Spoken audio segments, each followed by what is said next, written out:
neighbors love me. Y'all asked for it, so let's do this. How much does it cost to build a car just like this? So for any of y'all new subscribers, let me go ahead and just give you guys a quick rundown.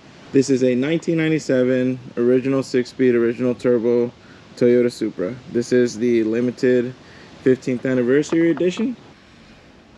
And as you guys can tell, the wheels are a little bit dirty. I did take the car out yesterday to do some high boost testing to get ready for the subscriber ride-along videos that I'm going to be doing. I don't want it to run any issues. I want to be familiar with the car on the higher settings in case I turn it off for you guys. I did have to get on the brakes pretty hard. There's a lot of brake dust on there. Let's not make this video longer than it should, and let's get into it.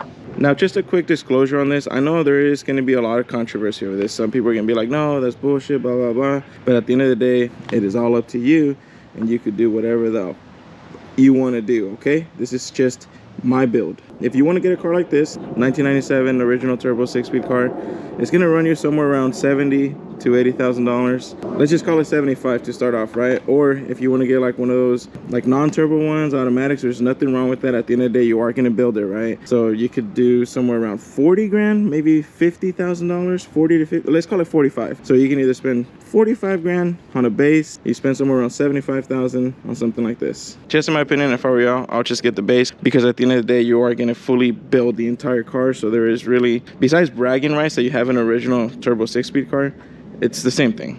And the next thing that you're going to want to do is pretty much gut the entire damn thing, because there is nothing left that is stock on this car. So let's go ahead and get started with the powertrain. So to start off, you're going to want to obviously get a built short block, and that is with the work being done by a very good reputable shop, and it is a fully built short block, the best of the best that you could think of. Billet mains, you know, nice pistons, rods, bearings, I mean everything, right? It's a very, very stout short block, and it's going to last you a very long time. So for the short block, you're looking at around 8,500 bucks. Now on top of the short block, you need a head. This is actually a fully built head, ported and polished, you know, pretty much maxed out, and you're looking somewhere around $7,000 for a head like this. Now of course you need something to move the power to the rear wheels. Now on my car, I have a custom built stage 4 ATF built Turbo 400. It is a race spec manual, valve body, trans brake, you know, straight cut gears. It's got it all. It basically everything you could do to a Turbo 400, and that ran around $7,000 for the transmission. Then you got to get an adapter plate, bell housing. That's about another $1,300, and then obviously you need a torque converter. What I'm running is a Pro Torque converter, and that runs you roughly around 2,500 bucks. From the transmission to the rear end, you need a drive shaft. I am running a carbon fiber drive shaft, and that runs you roughly around 650 bucks for the drive shaft. Of course, that was a few years ago. I'm sure by now it's probably a lot more expensive. Of course, in order to put the power down, you need a rear end that's gonna be able to hold all the traction you need with these nice beefy 275 Pros. And for this, we have a DSS 9-inch rear end, and that's gonna run you around 9,500 bucks. So I run a Virtual Works turbo manifold, so you can actually get this for about 2,700 bucks with the 4-inch downpipe. This is a Precision 76 turbo. It's gonna run you around $2,800. You're gonna need a little turbo intake. You can get this for about 150 bucks. And then obviously from the downpipe back, you're gonna need an exhaust. This is a Boost Logic exhaust. So the actual exhaust itself, you can't even buy it anymore, but it was running around $1,000 way back in the day. Mid pipe is around 600 bucks. So you need something to control the boost. You can't really see them down there, but this runs two 44 tile wastegates. Each wastegate runs you around maybe 375, 400 bucks. Let's just call it 400 to include the price of the dump tubes for each wastegate. So 400 times 2. Now let's jump over to this side. On this side, what we have feeding all the boost into the engine is a Hypertune intake manifold with their throttle body. So to get this exact manifold with throttle body, you're looking at about $2,700. And of course, to move, Vitaly, come on, dude. And of course, to merge both, you need a nice intercooler. This here is an ETS 5-inch, and that runs around 1,100 bucks for the intercooler. Of course, you need intercooler piping from here to the intercooler, from here to the intercooler. This is a custom built kit, so usually custom ends up being a little bit more expensive, but you can get this made by someone for around 800 bucks. It shouldn't be that expensive, but it should be around 800. And of course, you need something to vent the boost, not just my turbo like most of y'all might think. But get back, boy. You need a blow-off valve. Oh, get back, boy, get back. There it is. That is a tile blow-off valve. The blow-off valve is around 260 bucks. So now let's go ahead and touch on the fuel system. So Hypertune billet fuel rail, it's around $275. So this here, that you can't buy these injectors anymore, but the pricing is roughly around the same now.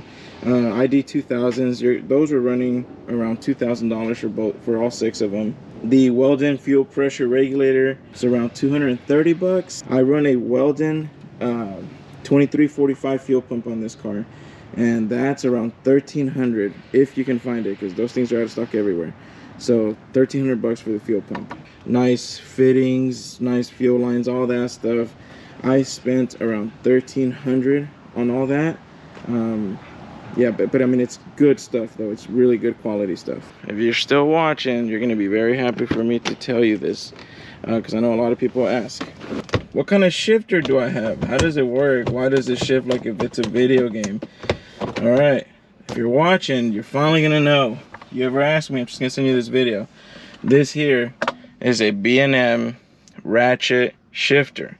That's the reason it works like that. First, second, third. Okay, so you can get this whole kit with the shifter cable, all that stuff, for about $400. I actually run a Pro EFI ECU on this car, and so for the Pro EFI, I mean, which honestly, if I were to do it again, I'll probably do something else. I don't know if I would really do the Pro EFI again, but since we're talking about rebuilding this car, you can get the whole kit with the sense and all that stuff for about 4,200 bucks. Brand new, obviously. All this stuff, everything that I'm telling you guys is brand new. The Pro EFI display, that's about $800. Now that we're in here, most of my interior is all original. I'll tell you the things that are not. My tack, that is actually an original TRD 10,000 RPM tack. That is not a replica. That is very expensive. You're more than likely never even gonna see it, and if you do see it, they want an arm and a leg. So I'm not even gonna put a price on that. That's yeah, I don't know, too expensive. But the sound system in this car, that is aftermarket. It does have a reverse camera, this focal speakers, a subwoofer. I mean, all that stuff is, the previous owner did this, and he spent a few $1,000s on it. I think he spent around $4 grand just on all this. So if you want to add that in, $4 grand for the entire entertainment system. And you guys see basically the layout, right? I mean, it was expensive because there's a lot of custom work to it, right? The speaker, amps, all that stuff are under here. Well, I guess now that we're here, we can talk about the nitrous kit. For this particular nitrous kit, the entire setup was around $1,000. Seeing how much this is costing, I wish I was him. I just want to throw myself on the floor. Maybe this isn't the best idea. Oh god, at this point it's already too expensive, but I guess we got to finish it off. And this is really where things start to add up when you and you don't even realize just how much you spend, because it's all a bunch of small. Yes, that is a water bottle. It's my coolant catch can. I need to build one. It's the small things that really tend to add up really fast, and then you're like, wait, what the hell just happened? As far as additions here, we have some PHR billet valve covers with their custom coil cover and the plates on the sides. That stuff runs you around 2,500 bucks for that setup, you know, obviously with the fittings for the catch can and all that stuff. Now obviously we move over here to the catch can. That's a custom built, but for a nice catch can you're gonna spend around $450, you know, with the lines, fittings, everything. But for a nice set of, you know, polished, they're not polished, I know I need to polish them, but for a nice set of polished cam gears, for example, like the PHR ones, you're gonna spend around 400 bucks for those. There's a lot of stuff that goes into a build like this, right? It's not that easy. Yeah, this is getting pretty expensive. So you definitely need a line lock. That way, whenever you're doing your burnouts, you're not wearing out your rear brakes. Usually, you can get a kit like that for around 250 bucks. What's going on, boy? How much you think you can get one of these for? So obviously for cooling, this right here is a coil radiator. Those go for around 450. That is my Weldon 2345, and it has its own controller. Basically it controls how much flow the fuel pump is pushing. It's got a race switch, it can go on and off, and that's gonna run you around 400 bucks if you can find it, because that is also out of stock. Tuning is another very, very important thing, which is, you know, something that can make or break a car. For this car here, I actually had it remote tuned by Chris Delgado. He's, you know, very well known, obviously, especially with the Pro EFI. And I spent $1,000 on tuning for that car. I bet anything that I'm missing, a lot of things. But at least I'm covering the most important things, I hope. So I guess let's talk about appearance. These here are Weld RTS, Weld's S71s. This particular wheel is a 17x5. That is a 15x10. These tires here that I have on the front, I don't know why they're so damn expensive. The 275 Pros, if you find them, buy them, because they're damn near impossible to get them now. But to get the whole setup, it's gonna run you around $5,500. And my hood, something that unfortunately most of y'all won't be able to get because they discontinued it, but that was around $1,000 for the hood. Carbon lip, it's around 600 bucks if I remember correctly. TRD wing, depends where you go. Let's just go with the decent one, not too cheap, not the best. Let's just say 500. As far as brakes, I mean, that's just really gonna depend, kind of like going back to the beginning of the video, if you got a Turbo Supra or an NA Supra. This being the Turbo Supra, the front brakes are a lot better, so I still run the Turbo front brakes. The rear has NA brakes because these wheels will not fit with the turbo brakes. One of the things that I feel can completely change the look of a Supra: the headlights and the tail lights. In my opinion, the S1 model tail lights and headlights, I don't think they look the best. So if you want to upgrade them to this, with the current prices now, you should be spending around 1,500 bucks for all of it. Now that is most of what I can remember, right? All the big parts. Obviously there's going to be things that I probably forgot to mention, but the one thing that I haven't talked about, which is going to be a huge cost, is labor. Labor is extremely expensive, especially nowadays. So you guys can either learn how to do all this stuff. You can learn how to put an engine together, not necessarily the short block, right? Because the pricing that I gave you was a built short block already put together, all the labor done on that. But you guys can learn how to put your head on, torque it down, how to put your turbo kit on, how to install your manifold, how to install your transmission, how to install your rear end. You guys can save thousands of dollars on labor if you know how to do that yourself. As far as parts wise, adding it all up, the grand total is too much. You know, building a car like this is definitely expensive, and that's one of the reasons why I tried my best to avoid doing this video. But seeing y'all's responses and the overwhelming amount of responses, I was like, you know what, let me just go ahead and tell them. Yes, it might make some people not feel the best, and I do apologize about that, but I mean, at least it's gonna give you guys a real of what it costs to build a car like that. Now keep in mind, I took 10 years to get something like this. I'm not a rich guy, I'm not wealthy by any means. It took me many years, a huge amount of sacrifices. The things that I had to put on the line to get this, you guys would think I'm crazy for doing the stuff that I did. And maybe one day I'll tell you guys, maybe if one day I can make it on YouTube, I'm gonna tell you just how much I risked to get this, and I risked a lot. But I started off with, you know, a 95 Eclipse.